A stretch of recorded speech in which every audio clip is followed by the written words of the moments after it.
Dua tokoh yang paling populer dalam 10 tahun terakhir. Tahu tidak mereka? Oke, kita bahas satu persatu. Yang satu tokoh politik, yang satunya bukan tokoh politik. Tokoh politik yang saya maksud tentu teman-teman pasti tahu. Siapa lagi kalau bukan Joko Widodo, aka Jokowi.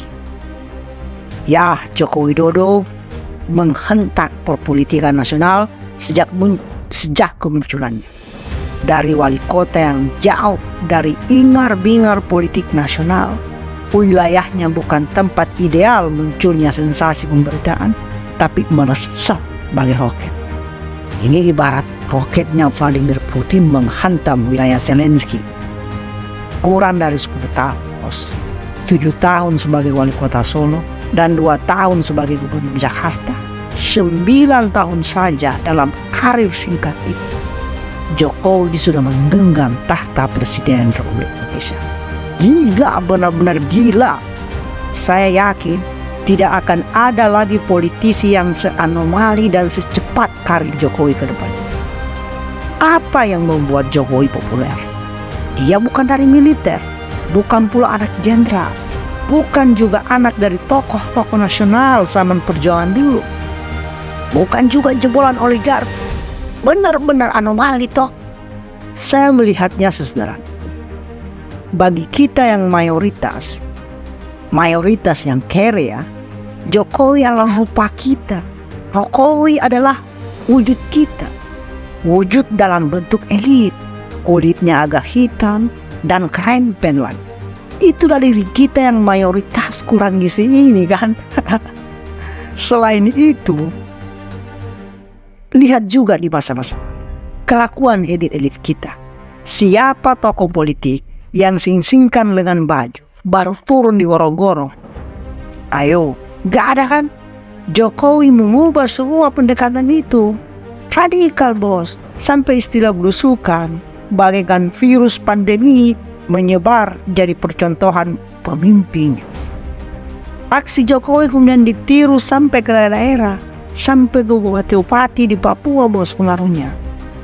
Jokowi itu trendsetter.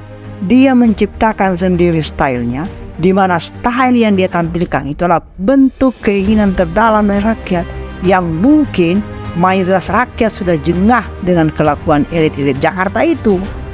Tokoh politik sebelum Jokowi biasanya berbicara bahas yang tidak bisa kita mengerti. Istilah-istilah dia kemukakan ngejelimet betul-betul, bahasanya sok-sokan Inggris. Tapi Jokowi apa adanya bos. Rakyat melihat Jokowi, sosoknya, terutama soal kesederhanaannya, kejujurannya, dan kesantunannya. Jokowi dalam berpolitik itu yang melejitkannya. Sebagai tokoh politik, Jokowi banyak pendukungnya. Tapi namanya dunia politik, musuh atau pembenci juga tidak sedikit. Oh ya, pasti ada yang beranggapan saya ini terlalu berlebihan dalam menilai. Ya, saya maafkan itu, politik ini bos. Tapi coba analisa kembali, pikir baik-baik. Dari segi pencapaian Jokowi gak ada duanya bos. Dari cara dia menjadikan dirinya sebagai pusat pemberitaan di periode keduanya sebagai wali kota, gak ada duanya juga. Cara dia memframing dirinya pun tidak ada duanya, ya kan? Saya gak bicara soal prestasi, itu soal lain. Banyak data yang mesti kita analisa.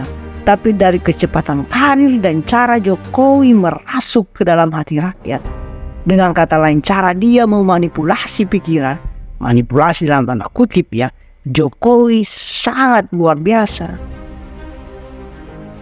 Hayo, siapa tokoh kedua yang saya maksud?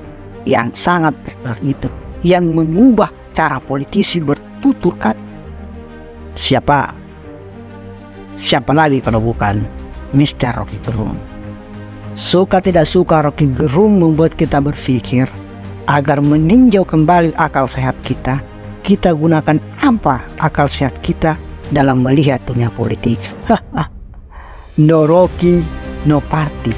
Itu adalah adium umum, sekaligus menunjukkan bahwa tidak ada orang lain selain Rocky yang bisa menghipnotis pemirsa TV, yang bisa membuat pemirsa TV betah dan lama mengikuti dialog-dialog politik di TV. Sebelum Rocky muncul, dialog politik itu monoton dan membosankan, bos. Gak ada adrenalinnya, hambar malah. Kemudian Rocky muncul dengan style kata-katanya. Kata dulu, orang yang punya ijazah belum tentu punya otak.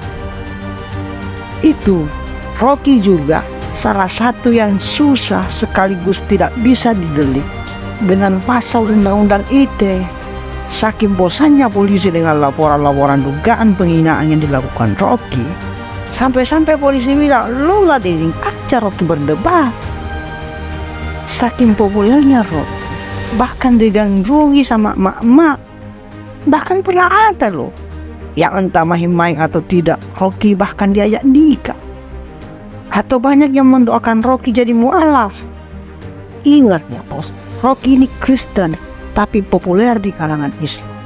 Ini saya kira pertanda baik, awalan transformasi identitas, bahwa kita ini sebagai bangsa yang plural mesti menilai dari kapasitasnya, bukan identitasnya.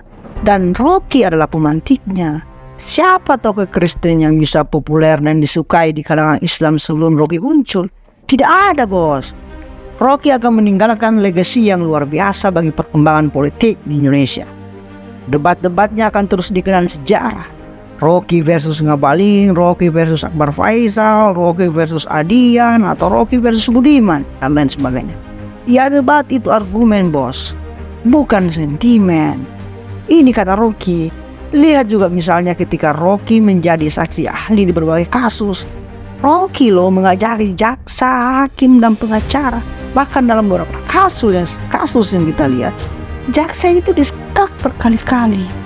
Oh ya, di zaman medan ini, saya sebenarnya menginginkan atau membayangkan ada seseorang yang sepopuler dan seberuntung Jokowi, tapi dengan kekuatan akal sehat setara Rocky Gerung. Gimana teman-teman? Kapan kira-kira itu terjadi? Apakah bisa terulang masa seperti Soekarno itu? Soekarno yang sangat populer dan jenius itu, dia yang cerdas itu.